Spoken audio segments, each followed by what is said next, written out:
Hi everyone, কেমন আছো সবাই? আশা করি সবাই খুব ভালো আছো। দিনটা শুরু করেছিলাম প্রত্যেক দিনের মতন পড়ানো দিয়ে, আর আজকে ছিল বিপত্তারিণী পুজো, তার জন্য উপোস করেছিলাম। আর এখানে দাদু আর বাবার খাওয়ার জন্য মা এখানে আনাজ করতে দিয়েছিল আমাকে, সেটাই করছিলাম। তারপরে স্নান করে এসে আমার প্রজেক্টের কিছু কাজ ছিল, সেগুলো কমপ্লিট করছিলাম। তারপরে বোন আলতা পরছিল বলে ওকে বললাম একটু আমাকে আলতা পরিয়ে দে, তো আমাকে ওটা আলতা পরিয়ে দিচ্ছে।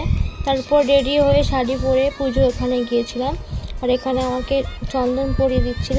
আর এই যে আমার টিঙ্কু জিয়া, ও পুজো করতে এসেছিল, আর 10 টাকাটা দেখে ওটা ওর লাগবে। তারপর এখানে পুজো শুরু হয়ে গেল, সবাই পুজো করছিল, এখানে মন্ত্র বলছিল ঠাকুরমশাই। তারপর এখানে পুজোর যে ধাগাটা হয় সেটা আমার হাতে বেঁধে দিচ্ছিল বোন। তারপরে এই যে প্রসাদ নিয়ে এলো মা, আর সেটাই হচ্ছে খাচ্ছিলাম। তো ভিডিওটি কেমন লাগলো অবশ্যই জানিও। টাটা।